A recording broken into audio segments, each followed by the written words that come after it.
Bienvenidos a este live, en vivo de A Fondo que hacemos a pocos horas de que se conozca el resultado de la primera vuelta de las elecciones, que yo creo que son elecciones nuevas en muchísimas cosas.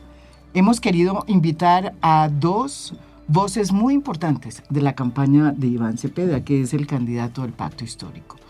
Y yo creo que es la oportunidad también para los que nos van a ver de que les hagan preguntas y al final del podcast nos remitiremos a varias de sus preguntas para que ellas puedan absolverlas. No siempre tenemos a dos representantes de una campaña que ha suscitado tanto interés y que también pues ha suscitado tantas preguntas.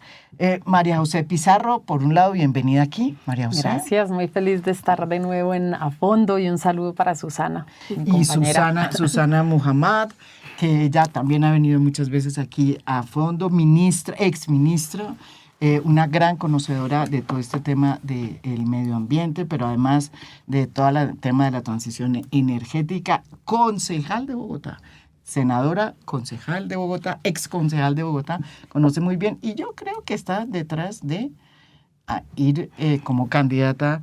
No es verdad, digo yo. Me pongo ahora hay que pasar el 26 para pensar en el 27, porque se pone uno, eso es como, sí, como pensar que uno va a... No sé, digo yo. Yo soy pésima para los dichos, siempre me enredo, pero no pueden ensillar el caballo antes de tenerlo. Así que primero hay que estar concentrados en el 26. Bueno, yo quería comenzar por tengo muchas preguntas, pero quería comenzar por esta pregunta de ¿qué es lo que realmente significa la campaña de Iván Cepeda? Porque hay muchísimas preguntas, ¿no? Uno dice, bueno, es el candidato de Gustavo Petro. Pero cuando uno lo oye, cuando va Iván Cepeda, y además tiene una manera muy especial de hacer política, va, saca sus hojas, ¿sí? Y echa su discurso sin ningún teleprompter ni nada, y después saluda a la gente y se va. Es una nueva forma de hacer política. Yo quería preguntarle sobre eso, que es la forma, pero la forma tiene su no sé si primero Susana o la que quiera. ¿Quién quiere primero? María José.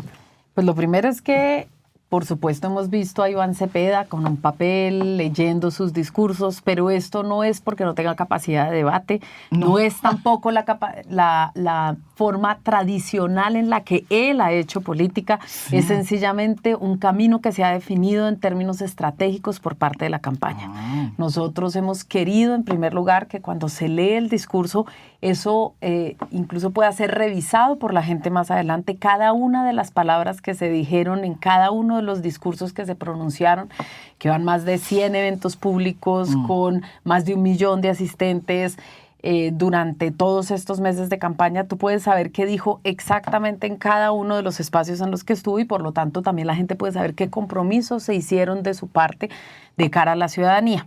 Entonces, en primer lugar, y eso además ha sido muy útil con los medios de comunicación, recordarán ustedes lo que sucedió en Medellín cuando lo declaran o lo buscaron declarar persona no grata a un grupo de concejales, saltándose incluso sus propias competencias como concejales de la ciudad, que él había dicho esto, que él había dicho lo otro, y nosotros pudimos sencillamente remitirnos al discurso, leerlo nuevamente ante todos los medios de comunicación para que la gente dijera muy bien, este es el contexto, porque si no recortas una frase, como lo hizo la oposición todo el tiempo, recortó imagen, tergiversó las imágenes, las presentó como se les dio la gana, no sé, la foto de él con cualquiera de los miembros negociadores en ese momento de las FARC, que eran parte de una delegación de diálogos de un proceso de paz que finalmente concluyó exitosamente en el sentido de que esa guerrilla se desmoviliza y, pues digamos, y avanza, digamos, hacia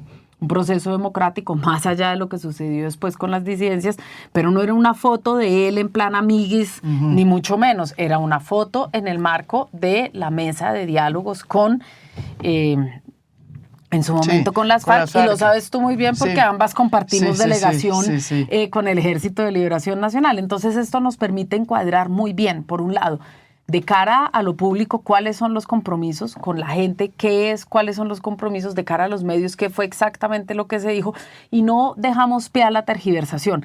Y además permite que la gente se concentre en escuchar muy bien qué es lo que se quiere. Entonces sí, al principio había un poco de descoloque, podríamos decirlo, sí, porque estamos acostumbrados nueva.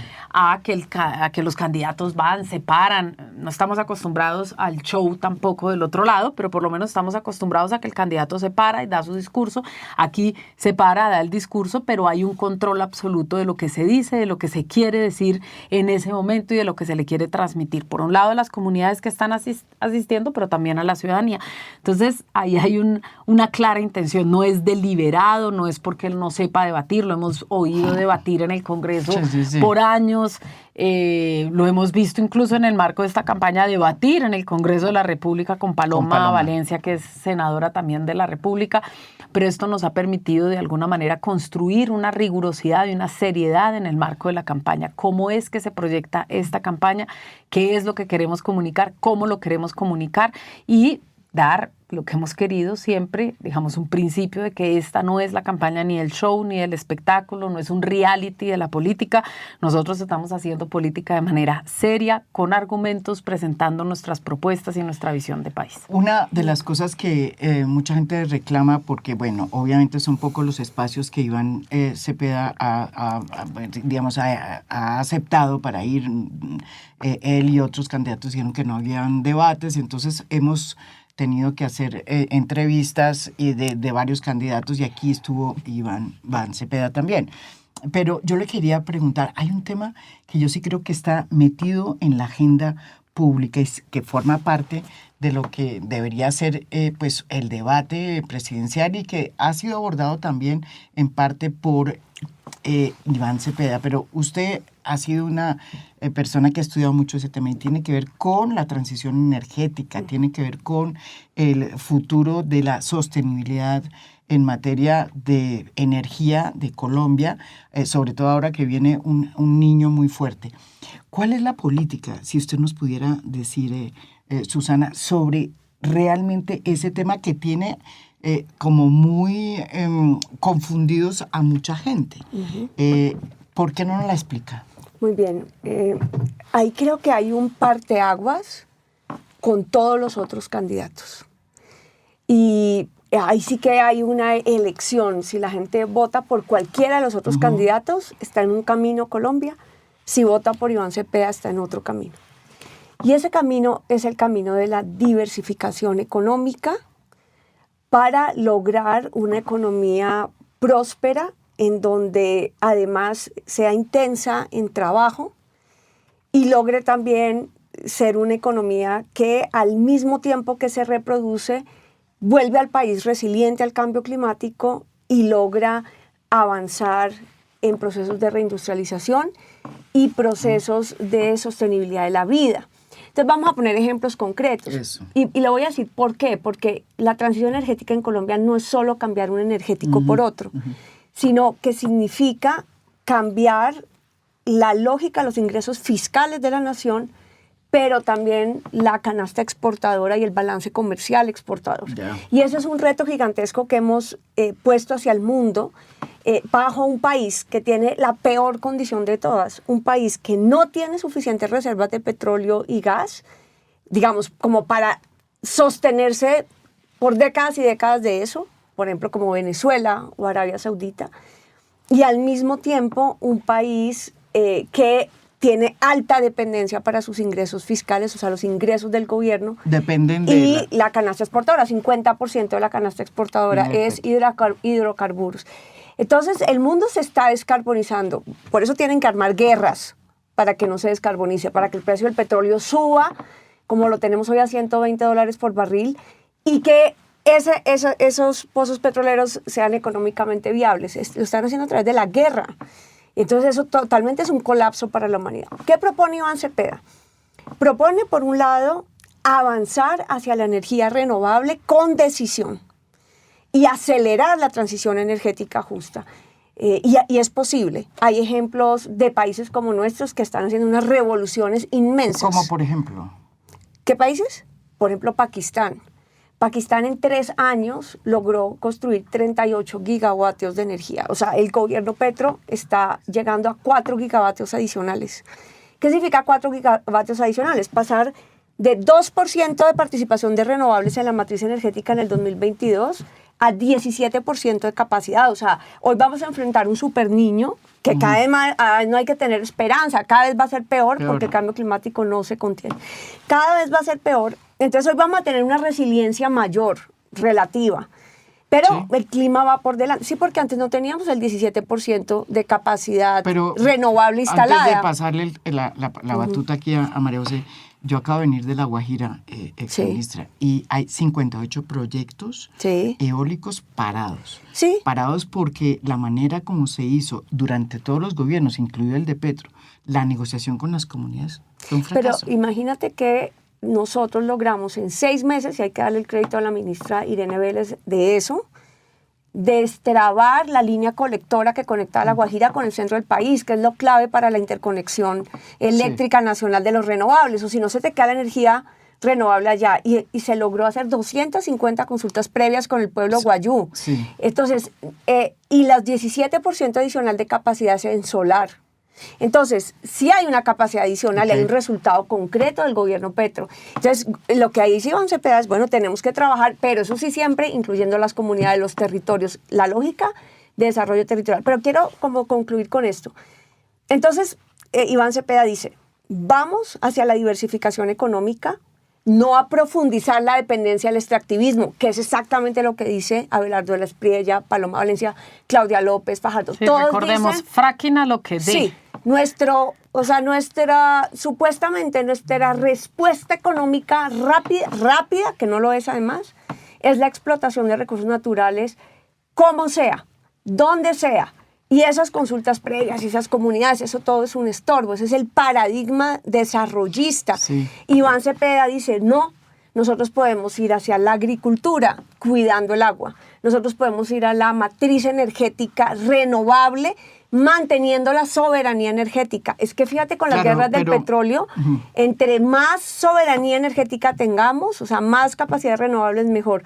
Y dice también, obviamente en una transición, porque también quieren caricaturizar la cosa como que mañana vamos a cerrar el petróleo, mañana vamos a cerrar el gas, eso no es posible. Entonces hay todo un plan climático, pero que está muy imbricado con el desarrollo del territorio y el desarrollo de la economía.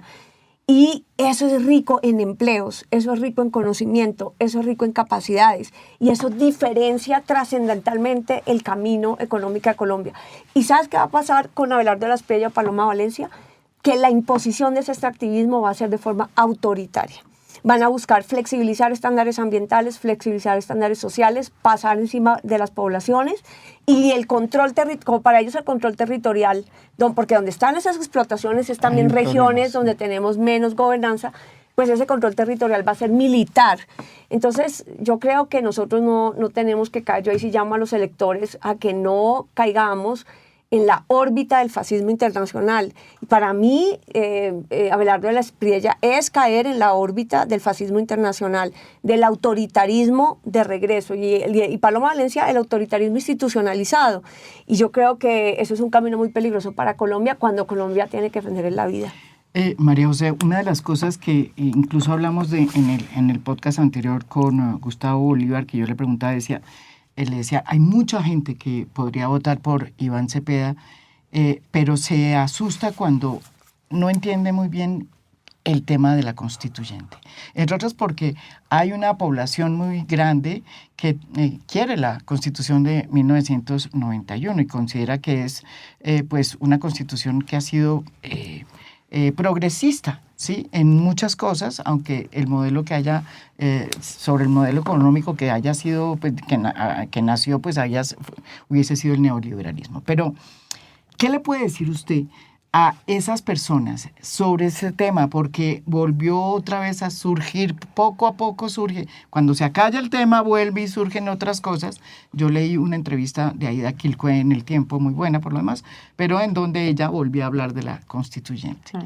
¿Qué es lo que está pasando y por qué no nos los explica? Bueno, Lo primero que tenemos que decirle a la gente es que nosotros también queremos la Constitución de 1991. Ya. Es más, en términos colectivos fuimos constructores, Sí. redactores como fuerzas políticas, en ese momento no el pacto histórico, pero distintas expresiones de la izquierda democrática, del progresismo, de la Constitución de 1991. Es más, si existe Constitución de 1991 es porque un grupo humano de hombres y de mujeres firmaron un acuerdo de paz cuyo único compromiso era convocar una Asamblea Nacional Constituyente, ya que el acuerdo político se había caído en el Congreso de la República. Es decir, el M-19, mi padre estaba al frente, puso como única condición la Constitución de 1991.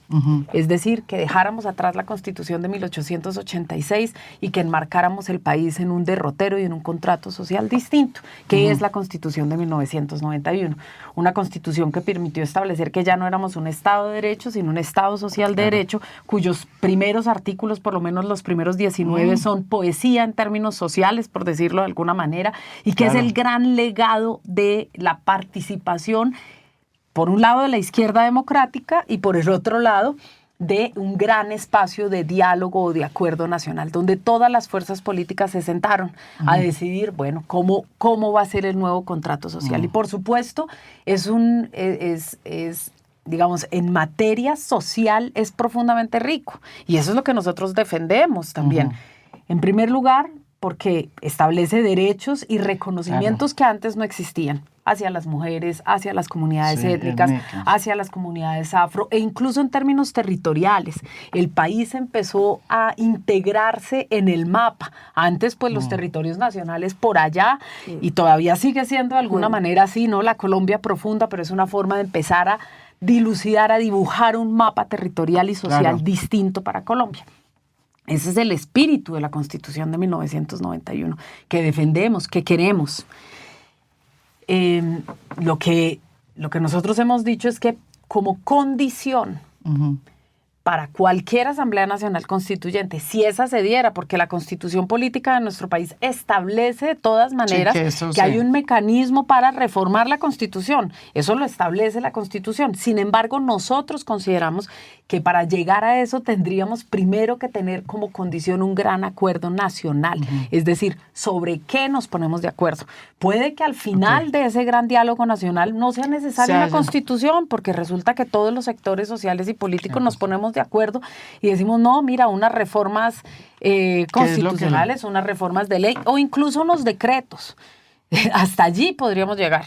Pero eso, por supuesto, tenemos que sentarnos a dialogar. ¿Por qué? Porque si hay una realidad y es, en primer lugar, que hay unos derechos que establece la Constitución política en términos sociales que hasta ahora no se han materializado. Siguen siendo una deuda pendiente después de 35 años con la sociedad. Y pongo un ejemplo claro, la reforma laboral. Los derechos laborales existen en la Constitución. Inclusive el salario vital existe en la Constitución, dice un salario vital para todos los colombianos en uno de sus artículos.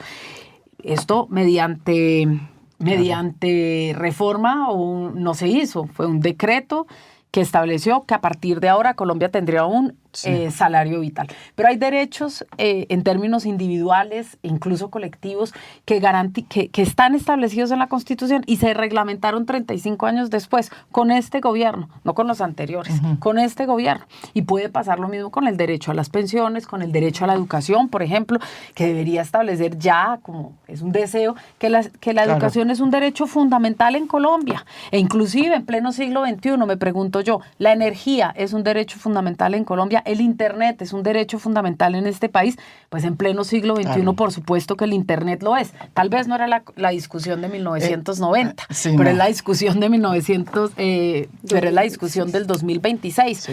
En términos ambientales, lo planteaba Susana hace un momento. En términos ambientales, esa no era la discusión de 1990 porque no estábamos en el cambio climático. Hoy es una discusión global y por lo tanto todos los países tienen que resolver cómo van a hacer en términos constitucionales para garantizar que sus países sigan siendo viables en términos ambientales y, como le decía Susana, que la vida sea viable para sus ciudadanos.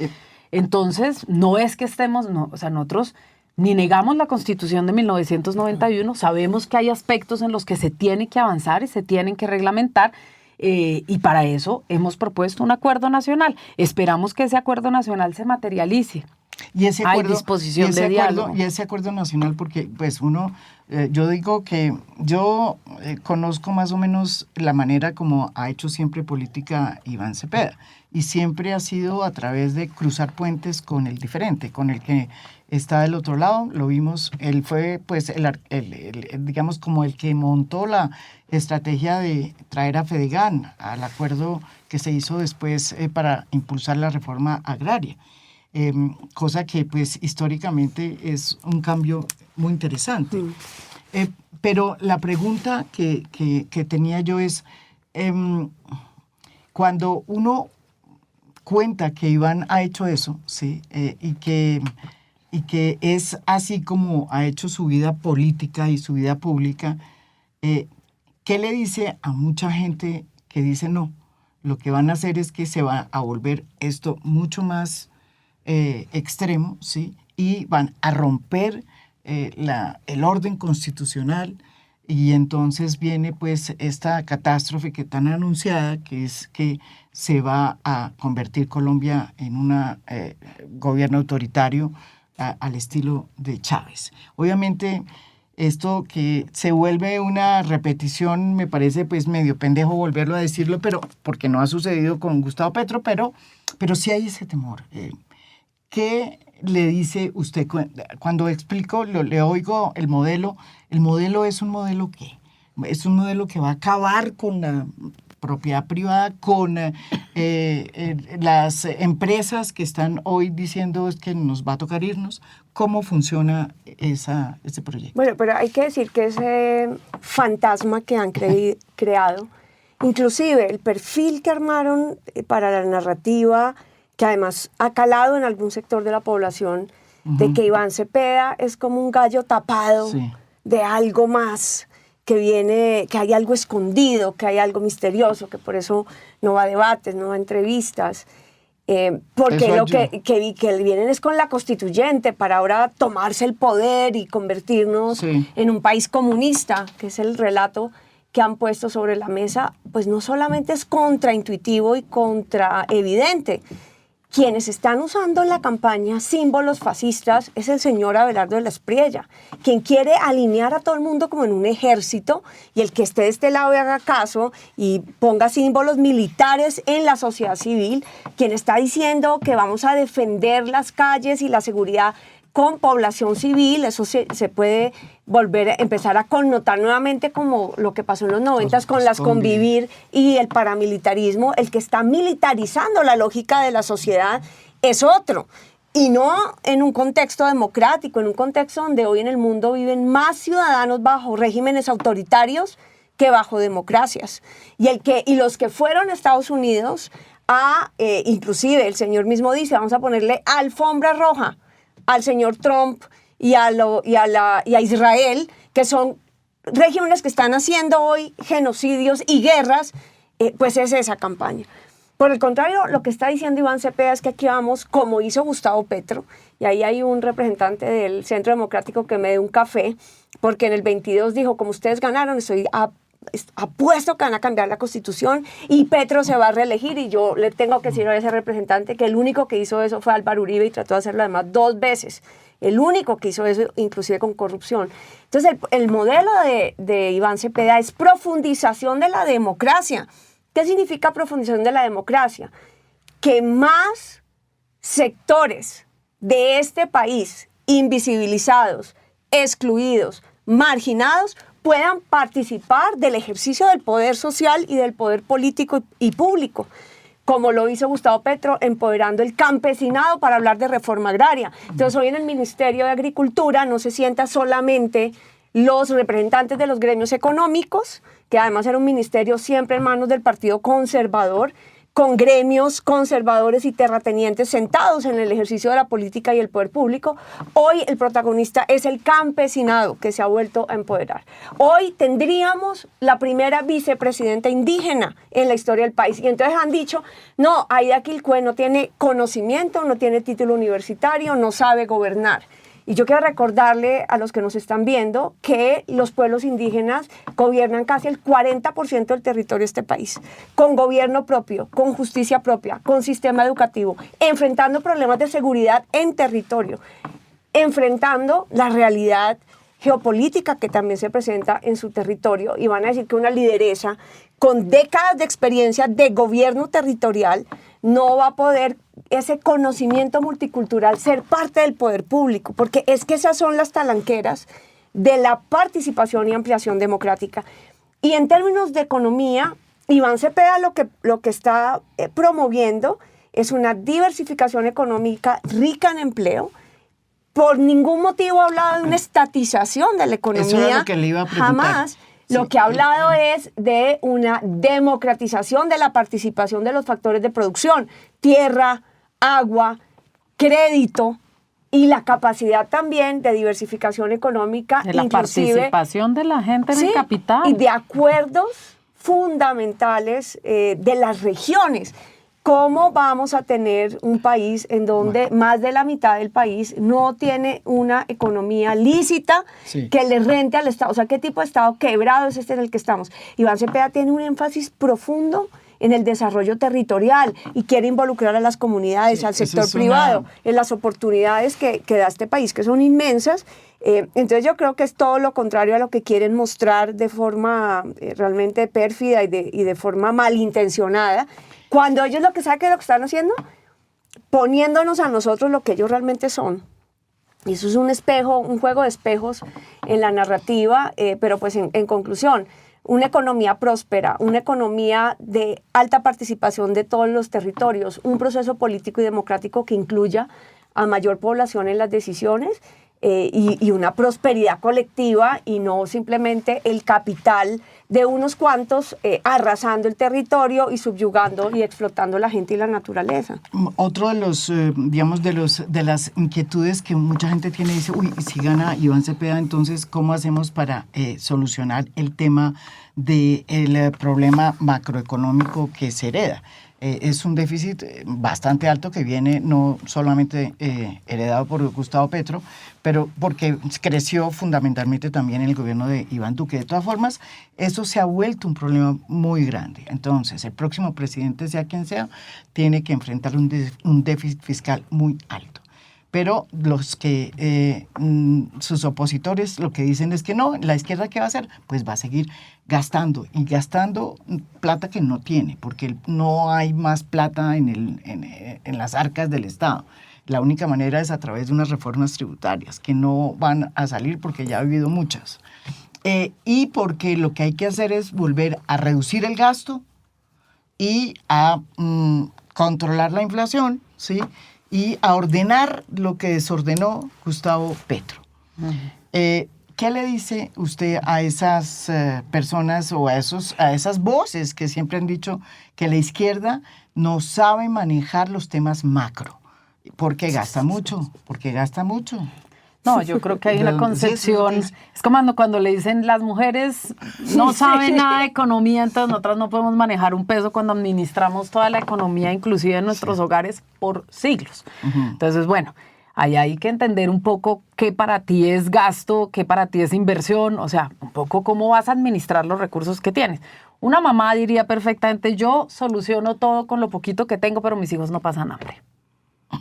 Lo fundamental, ¿no? Creo que es lo fundamental en términos económicos es que la gente tenga lo mínimo para comer y para vivir con un mínimo de dignidad.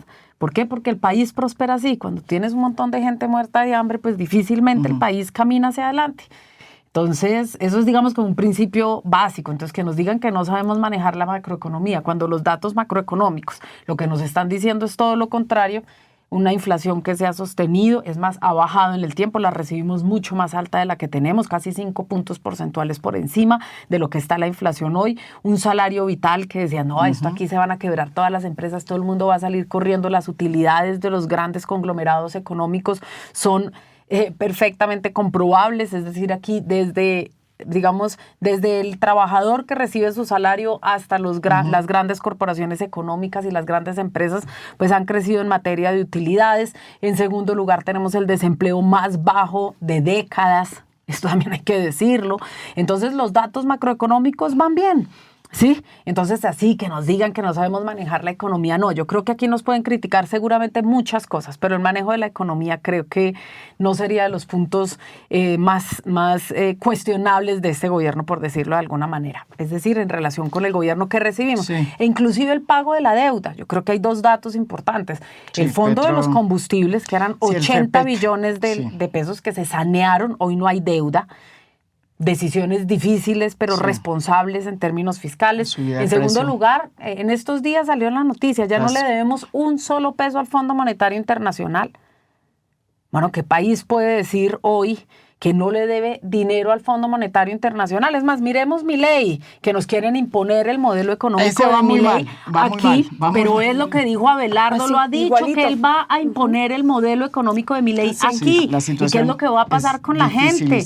Señores, que van a perder su empleo, que el salario vital, olvídense, que los pensionados, adiós, que, o sea, la educación, chao. Entonces es lo que tiene que pensar la gente. Usted quiere que su hijo estudie y tenga posibilidad de educación. De verdad, ese no es el modelo que a usted le va a garantizar eso. Usted quiere tener empleo, usted, su familia, eso no se lo va a garantizar el otro modelo, porque inmediatamente vamos a empezar a ver grandes sectores de la economía parados y la gente desempleada. Eso es lo que vamos a vivir.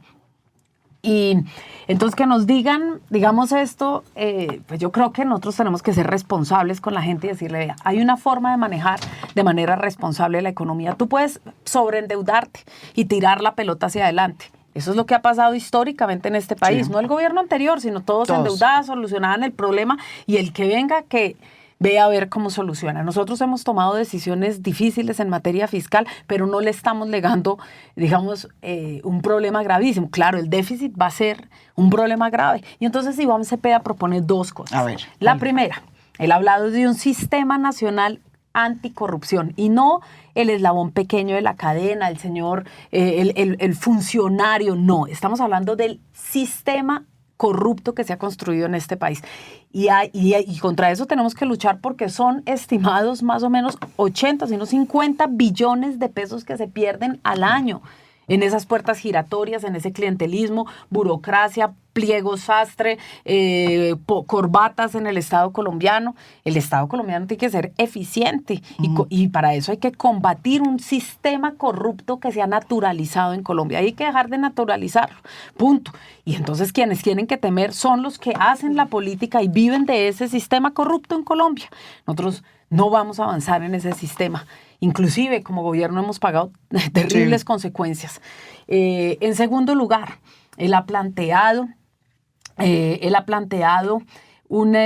digamos, bueno, ya esta lucha contra la impunidad ya es importantísima, sí, pero él siempre lo ha dicho desde que... Y eso en términos éticos, lo que él ha hablado de la revolución ética es fundamental en ese sentido, ¿sí? ¿Por qué? Porque nosotros estamos hablando no solamente de cambiar ese sistema, sino por el otro lado, de decirle a la gente hay que cambiar en todos los sentidos. El que hace la fila, se hace la fila, no se les atraviesa usted al otro por delante. O sea, nosotros también en términos sociales y culturales tenemos que superar, digamos, cosas prácticas a las que se ha acostumbrado la sociedad. Y por el otro lado, él ha hablado de una austeridad republicana. Y eso hay que sabérselo explicar a la gente. Porque austeridad, ¿qué significa esa austeridad? Porque austeridad no es coger...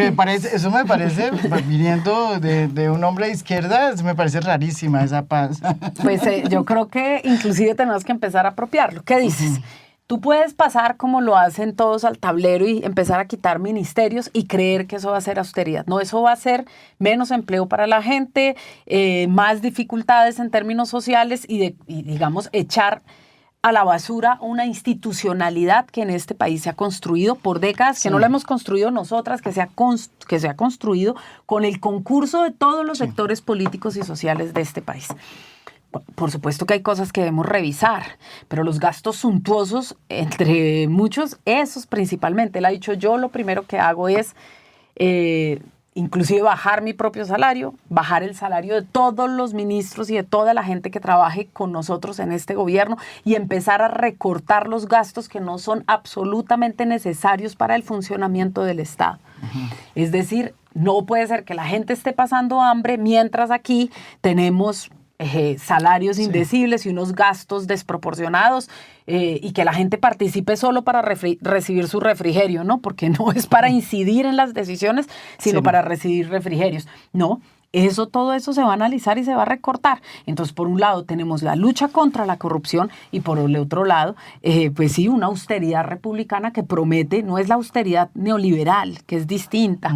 La austeridad neoliberal es la que están promoviendo en otros países, donde usted apriétele a la gente todo lo que pueda apretarle, mientras aquí usted el statu quo lo mantiene exactamente igual. No, como dice AMLO y se ha repetido en esta campaña, por el bien de todos, primero los pobres. Implica, empezando por lo que dije al inicio, todo el mundo en este país tiene que tener derecho a comer, derecho a una vivienda, derecho a educación, a salud y trabajo, porque ahí tenemos un problema serio de informalidad y eso tenemos que trabajarlo como una de las prioridades.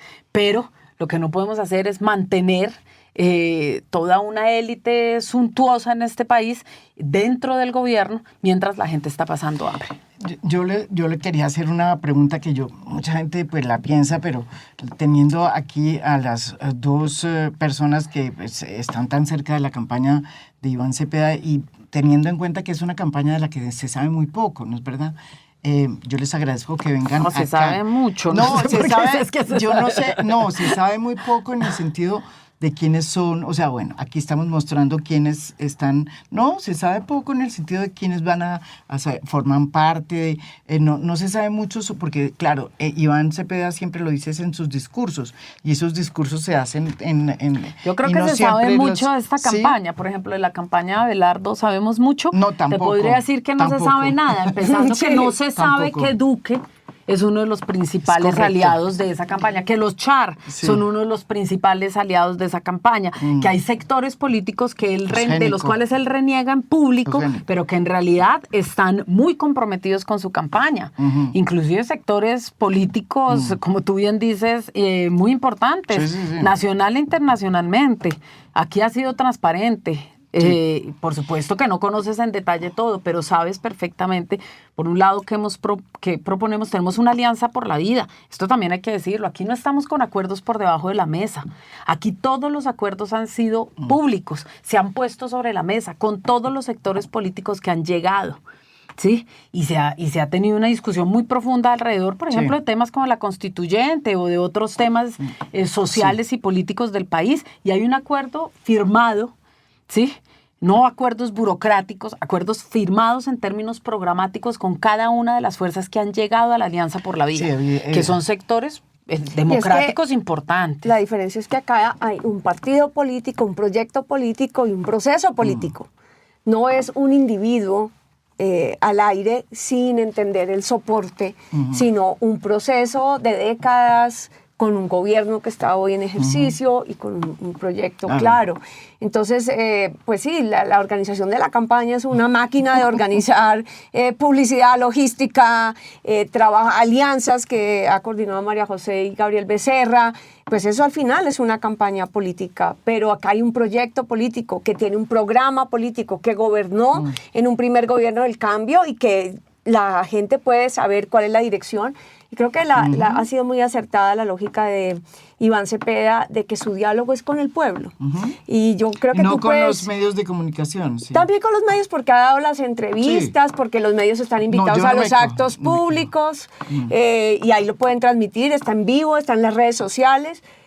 Pero tú puedes ir a, no sé, una calle de Barranquilla, un barrio en Bogotá, y la gente que ha escuchado a Iván Cepeda te puede decir de qué se trata esta campaña, te puede decir cuál es el planteamiento y te puede decir hacia dónde vamos. En ese sentido, la pregunta que tenía es, bueno, esta es la primera vez que un proyecto de izquierda que además tiene al presidente en el poder, que es de izquierda, escoge su candidato y sigue siendo opción de poder, ¿sí? O sea, estamos ante una primera experiencia, digámoslo así. Y entonces todo el mundo dice, no, es que Iván Cepeda va en coche, porque va apoyado por Petro y Petro está metido en la campaña. ¿Ustedes cómo viven eso y cómo es esa relación? si me la pueden contar, entre Petro, presidente, y el candidato Iván Cepeda. Yo lo que quiero decir es que, claro que hay un continuum, porque Sí. es que estamos en un proyecto político con un programa. Claro que hay evaluación de las políticas públicas de este gobierno, lo que ha funcionado, lo que no ha funcionado, y en todos los niveles, en el nivel social. Ustedes se sientan y estudian. Tenemos nivel- institutos de pensamiento en el nivel programático, cercanos que hacen sí. un análisis constante de lo que fue la política y lo Claro. que ha sido la política pública de este país, informes que son públicos, a los cuales los medios de comunicación así, y chévere además que les invites en términos económicos, Claro. digamos, es gente que ha hecho un análisis serio desde una visión progresista a un modelo diferente al modelo que cuáles son tenía esos, Colombia. Y también hay 35 Estos. comisiones programáticas trabajando y articulando desde el día cero la evaluación de la realidad de la política del gobierno, qué se logró, qué no se logró, hasta dónde se logró y cómo se avanza. Y hay en la campaña además comisiones sectoriales, por ejemplo, la Comisión de Mujeres evaluando y trabajando, que no es un tema de expertos, sino del movimiento social. Está la Comisión de Víctimas, está la Comisión Agraria. LGTBIQ+, está la Comisión de... Entonces, esto es un proceso que va desde la base social y el movimiento social y las luchas territoriales, como lo ha manifestado Iván Cepeda, hasta las instituciones del gobierno, porque ha sido el primer gobierno popular de la historia de Colombia. Yo recuerdo el empalme de este gobierno Sí. en el año 2022. Claro, Eso porque venían buses al proceso de empalme de todas las regiones del país, porque la gente quería participar en qué recibe el gobierno Petro y para dónde va. Yo coordiné De acuerdo. el empalme ambiental y yo tuve comisiones de ambientalistas, de campesinos, de gente preocupada por sus regiones en las comisiones, trabajando con los expertos hacia dónde va la política pública, haciendo acuerdo social. O sea, esta campaña, Iván Cepeda Sí. está caminando Sobre eso. los principios que dice va a imponer el gobierno, los está caminando en la práctica, en la campaña. Ya. Entonces, y él lo dice con mucha claridad, cuando yo digo algo, créanme que lo que estoy diciendo es en serio. Lo que dice María José, que yo quiero resaltar, es el tema de la revolución ética. Las alianzas que se han hecho. Si Iván Cepeda gana en primera vuelta, va a ser el presidente con mayor autonomía política, pero autonomía en el marco de la Constitución y la ley. ¿Qué significa esto? Sin acuerdos que lleven a comprometer la agenda del gobierno. Yo creo que hay una oportunidad que esa revolución ética se está aplicando ya en el proceso de la campaña, puede ser una fuente de transformación de la política. La participación social en la campaña y en las comisiones es una lógica de construcción de poder popular. Y el proceso serio y riguroso de evaluación de dónde estamos y hacia dónde vamos, pues habla de la responsabilidad y de la seriedad que el gobierno de Iván Cepeda quiere imprimirle al proceso, que es mantener la política a cierta altura. Y lo que él ha dicho, no volver la política simplemente un show y Yo un creo que- espectáculo. Bueno, eso Y yo- es muy bueno, pero también le puede causar problemas porque Gustavo Petro sí trajo a mucha gente de otros, digamos, latitudes que pues no cumplen, digamos, sino pues no entran en esa revolución ética, que evidentemente eso produce, pues, me imagino que unos rifirrafes, digo yo yo. no sé, yo pienso que- O no. Pues es un poco... a Para ver, no poner unos nombres aquí específicos. nosotros, en primer lugar, no vamos, y esta no es una fuerza política que va a salir a despotricar del gobierno del presidente Gustavo Petro. Nosotros lo reconocemos, lo queremos, reconocemos lo que hay implicado su gobierno Claro. y su forma de gobernar para el país. Es decir, ahí no hay digamos, no estamos planteando una ruptura. Ahora, lo que sí es cierto es que si somos responsables, como dice Susana, tiene que haber una revisión profunda que se de hizo. todo aquello Ok. que se hizo Claro. bien para poder profundizarlo, de todo aquello que no se hizo bien para poder corregirlo y sobre todo aquello pues que por supuesto tenemos que poner sobre la balanza para que en un segundo gobierno también podamos definir nuestras prioridades. Esto se hace en términos individuales, me refiero él como candidato. Se hace en términos colectivos en una fuerza política hoy absolutamente sólida, eso la gente tampoco puede olvidarse, que es nosotros impresionante. éramos 5 o 6 Gatos. partidos políticos, hoy somos una Sí. fuerza política. Y lo peor fue que lo dijimos todo el tiempo al país, desde el año 2023 hemos estado diciendo, es más, desde el 2018 le hemos dicho al país, esta es nuestra ruta y lo hemos hecho absolutamente claro y hasta hoy hemos cumplido contra viento y marea. porque no nos la pusieron fácil el establecimiento político, en una ruta democrática, y era conformar el bloque progresista que hoy existe, es el pacto histórico, con distintas vertientes de la izquierda democrática, de los progresismos, sectores sociales que hacen parte de nuestra fuerza política, y por supuesto, una vez esto consolidado, iniciar la construcción de un gran, podríamos decirlo, para entenderlo en lo que es cercano a otras experiencias internacionales, lo que es un gran frente amplio.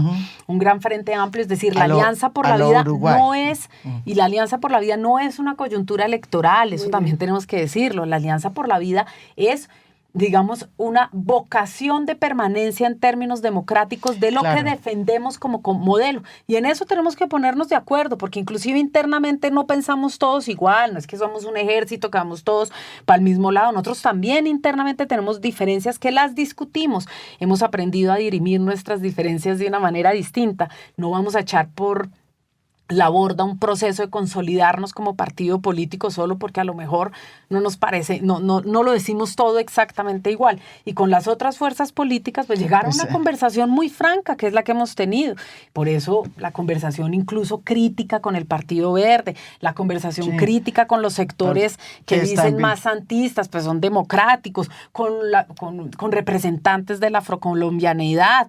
O sea, esta es una conversación amplia. Entonces aquí no es solo lo político, es también lo social. Y esa es una alianza que no es coyuntural, no es para ganar estas elecciones y luego ya veremos, no. Con todo se ha dicho, no se hacen acuerdos burocráticos, programáticos, pero vamos a llegar juntos a este gobierno a plantearle al país cómo va a ser el siguiente gobierno progresista de Colombia. Y eso es muy franco, lo que pasa es que a veces no nos escuchan, parece raro, uno lo dice en los medios de comunicación, pero la gente parece que oye, pero no escucha. Y hemos sido absolutamente claros, si nos escuchan a todos nosotros, quienes somos liderazgos visibles del Pacto Histórico, a nosotras las mujeres, que además es una fuerza política con liderazgos femeninos absolutamente potentes, ¿sí? Nosotros hicimos todo lo que teníamos que hacer. Cuando llegó el momento de plantear candidaturas, salimos caras visibles. Y cuando llegó el momento de unificarnos alrededor de una sin mayores problemas, lo hicimos. Planteamos una ruta democrática, inclusive para la elección de quienes nos van a representar en el Congreso de la República. Y todo esto ha sido un camino. Queríamos inclusive que la elección de la candidatura única de este sector, de este Frente Amplio, se eligiera mediante una consulta y no nos dejaron participar de manera absolutamente arbitraria. Y nosotros seguimos nuestro camino hasta el momento que hemos planteado y nunca echándole basura al vecino, nunca sacándolo ni demeritándolo, sino todo lo contrario, diciéndole, esta es nuestra ruta, por aquí caminamos, nosotros consolidamos nuestra fuerza política y en el marco de esta conversación, ¿cómo vamos a confluir? Yo creo que eso es responsable frente al país, porque lo otro que se nos presenta es una aventura, o más de lo mismo, es decir, más de lo que hemos vivido 200 años de gobiernos del establecimiento, o por el otro lado una aventura que eso parece, mejor dicho, como si fuésemos a lanzarnos en un cohete al espacio y nadie sabe qué va a terminar de todo esto. Sí, a mí me parece peligrosísimo para la sociedad colombiana. Dicen, vamos a romper que nos digan qué instituciones hemos roto, cómo hemos roto, qué es lo que hemos traspasado más allá de darle oportunidades a la gente en Colombia. Las instituciones siguen funcionando, los medios de comunicación siguen teniendo tranquilidad para poder plantear, incluso en términos de diferencias, su ejercicio periodístico. Los grandes conglomerados económicos siguen funcionando, las empresas están aquí. ¿Cuántas son las empresas que se han ido? ¿No? El país sigue funcionando, solo que con una mirada, desde una mirada diferente, que era darle voz a los que no han tenido voz, igualdad social, igualdad territorial. Sí, se ha invertido en territorios donde nunca se había invertido un peso. ¿Eso es justo o no es justo? Yo creo que los colombianos pueden valorar. Se le ha otorgado oportunidades a la gente más desprotegida de este país. ¿Eso es justo o no es justo? ¿Pierde o gana el país con eso? ¿Gana el país? ¿Por qué hay que votar este domingo por Iván Cepeda y por Aida Quilcue? Yo creo que hoy esta elección va a traer un ángulo, el ángulo del contexto mundial, porque a veces en Colombia estamos muy metidos en nuestra realidad, que es normal, pero hoy estamos en un mundo en donde está realmente amenazada la democracia. Y esto es una coalición fascista internacional, y no estoy hablando, diciendo el término de forma simplemente retórica. Cuando usted ve un presidente de los Estados Unidos que manda el ejército a sus propias ciudades y ciudadanos con todos los derechos los encarcelan sin ningún juicio político, sin ningún derecho judicial. Cuando usted ve una reunión de presidentes de esa tendencia de América Latina reunidos con ese presidente, cuando usted ve un gobierno como el de Israel que es capaz de avanzar impunemente en un genocidio y el derecho internacional está siendo puesto en cuestionamiento, usted entiende que estos hechos no son separados. Cuando usted ve a la gente de la flotilla, como el ministro de Seguridad de Israel la arrodilla en una cárcel, en una posición específica, y usted ve que es la misma actitud que Bukele hace frente a los presos, las juventudes que pone presas en El Salvador, usted se da cuenta que eso es un continuo. Sin contar con que acabó con el Congreso. Y bueno, no, país, sí, ¿no? Fue reelección eterna,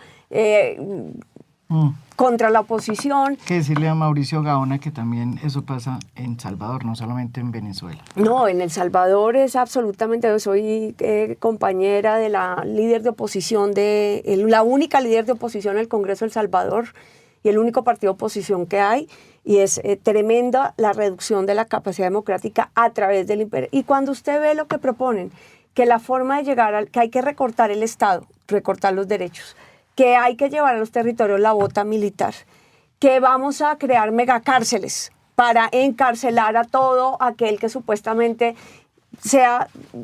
cometa delitos, que obviamente aquí la justicia tiene que operar. Entonces nosotros entendemos, cuando ellos mismos fueron a rogarle a los Estados Unidos, al presidente, que interviniera Colombia, usted entiende que en estas elecciones se está jugando la soberanía del país. Hay que votar por Iván Cepeda y Aida Quilpué, porque por el contrario es la defensa de la democracia, la participación de todos y todas, el avance de la prosperidad económica y el real acuerdo nacional, incluyendo con ellos. Porque aquí hay la apertura para trabajar colectivamente, conjuntamente, y porque hay un programa claro, una propuesta clara y una responsabilidad hacia el futuro, y es el proyecto político que nos puede realmente incluir a todos. Y yo creo que ese lo decía en un video, como que miremos todo el juego. Y si miramos todo el juego, nos damos cuenta de lo que se trata estas elecciones en el 2026. Y porque realmente Iván Cepeda y Aida Quilpué van por los derechos de la gente. No a recortar los derechos de la gente, sino a promover los derechos de la gente, pero en un marco de responsabilidad económica, de responsabilidad con la seguridad. Bueno, yo les agradezco, no sé si María José quería terminar diciendo algo, y les agradezco porque hay más de 1000 personas ya conectadas en esta transmisión, que vamos a terminar con María José.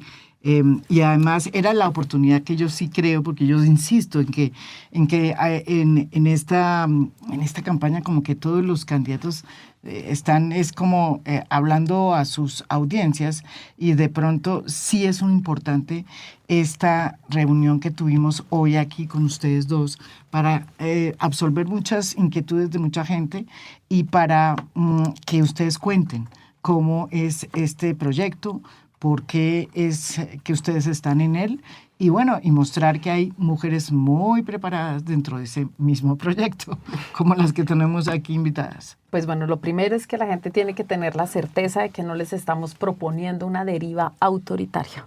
Esa no es la propuesta de Iván Cepeda, de Aida Quilpué y de este proyecto político. No es una deriva autoritaria. Yo creo que Iván Cepeda lo ha demostrado en su vida pública a lo largo de, décadas que lleva ya en la vida pública. Y la gente lo que ha visto es un hombre dedicado a defender la democracia y los valores democráticos de Colombia, una persona dedicada a defender la verdad como principio fundante de la sociedad colombiana y a defender los derechos humanos en Colombia. Esa es la historia política de Iván Cepeda, y la pueden seguir, pero dicho, al dedal, desde el principio hasta el fin. Él ha enfrentado con una valentía impresionante y yo voy a decir, es una templanza a los paramilitares en Colombia, a las mafias corruptas que hay en Colombia, y por supuesto a quienes a quienes han hipotecado el Estado colombiano sin renunciar a sus principios. Lo puede seguir en cualquiera de los debates que ha hecho en el Congreso de la República, por lo menos desde que es congresista. Incluso cuando llegaron los paramilitares al Congreso de la República, aplaudidos y ovacionados en el Congreso de la República, había una voz en una de las tribunas, no siendo congresista, uno de los pocos congresistas era Gustavo Petro, pero arriba había una voz de un hombre que defendiendo, que acompañando el Movimiento Nacional de Víctimas, solo tenía la foto de su padre y lo sacaron casi que a empellones del Congreso de la República en ese momento. Y yo creo que Colombia necesita más que un espectáculo, que te propongan fórmulas estridentes, además copiadas de otros países, donde tampoco han funcionado en esos países. Te propongo un liderazgo sereno, te propongo un liderazgo firme y un liderazgo profundamente democrático, que se ciñe y que le habla a la gente con franqueza, que no le está diciendo mentiras, que no se está inventando, que para él las redes sociales y todo lo que se pueda manipular en términos de conciencias de las redes sociales no es, digamos, la prioridad. Entonces uno que busca una persona seria, una persona firme, una persona que además también tiene toda la voluntad, si tiene que tomar decisiones difíciles en materia de seguridad, las va a tomar sin ningún problema, porque estamos hablando de defender a las gentes de Colombia, porque la prioridad no son los grupos armados. Imposible, ¿cómo nos van a decir, cómo nos van a plantear eso a nosotros? La prioridad en este país es la gente. Nosotros no somos ni revanchistas. Nosotros hemos trabajado por la paz, por la reconciliación, por la democracia y por la profundización de los derechos sociales. Y ese es el hombre que ustedes pueden elegir y el futuro de Colombia que ustedes van a elegir. Solo quiero terminar diciendo, con esta decisión que ustedes van a tomar el 31 de mayo en las urnas, que por favor vayan temprano, no hay que esperar hasta el último momento. Uy, sí. Por favor, hagámoslo de manera responsable. Siempre llueve. Ustedes no van a decidir por Colombia en el próximo año, ni van a decidir entre una fuerza y otra. Ustedes van a decidir el futuro de Colombia para los próximos años. Es el futuro de sus hijos, es su futuro, es el país en el que usted quiere habitar. Y usted puede decidir hacer parte de una deriva autoritaria, de una mala copia de otras experiencias internacionales, o puede decidir por un proyecto político que le está planteando a usted con sensatez y con sinceridad cómo es que camina y cómo mira de cara a la gente y qué es lo que está proponiendo. Entonces, esa es la decisión que ustedes tienen que tomar. Por supuesto, nosotros, además lo pueden ver, no nos hemos dedicado en esta campaña a insultar a nadie. Hemos planteado nuestras diferencias. Eso es dejarse absolutamente claro. Hemos planteado la dicotomía de modelos, pero nosotros no estamos insultando ninguna de las voces que hemos acompañado a Iván Cepeda en esta campaña. Nos hemos dedicado al insulto, ni al alborote, ni al show. No, hemos tratado con seriedad la decisión que tiene que tomar usted en las próximas elecciones. Yo quisiera decir una cosa que se nos quedó a las dos, y es el tema de que solamente por haga ese ejercicio. Imagínese toda la naturaleza de Colombia. Ya creo que hay una conciencia en el país después del gobierno de Gustavo Petro de que este país es riquísimo, que no estamos solos, que hay muchas especies animales, que hay una biodiversidad, que esa riqueza nos ha traído mayor riqueza. Y que nos ha traído prosperidad porque hemos multiplicado el turismo por esa belleza, que eso está en riesgo el domingo. Que si usted realmente ama a los animales, ama la naturaleza, no lo piense dos veces, vote por Iván Cepeda y Aida Quilcue, que es una mujer de la tierra, y defendamos juntos ese patrimonio que es nuestro, pero también es un patrimonio de la humanidad. Y solo para terminar, que la gente tenga conciencia que no es Iván Cepeda solo. Sí. Vuelvo y repito, aquí hay toda una confluencia de liderazgos probados, de gente éticamente sin cuestionamientos, y aquí estamos rodeando a Iván Cepeda y acompañándolo, entre ellos bastantes mujeres además. Eso veo, y yo agradezco ya para cerrar, agradezco este espacio, porque hay veces, y lo digo de verdad, estos trinos del presidente confunden y prenden y encienden hogueras que dejan más difícil, o por lo menos dificultan ver realmente qué es lo que cada candidato está haciendo, y sobre todo el de Iván Cepeda, y sus planteamientos, como lo están diciendo ustedes, tranquilamente aquí, sin ninguna distorsión de nada. Les agradezco mucho, y ustedes a votar. Sí, a votar, eso sí, a voten. votar por el que Votemos. quieran. Pero voten, por favor, ¿sí? Voten, hay que votar. Y nos vemos en un especial que vamos a hacer el domingo a las 6 p.m. Hasta las 8:30, en colaboración con Cambio.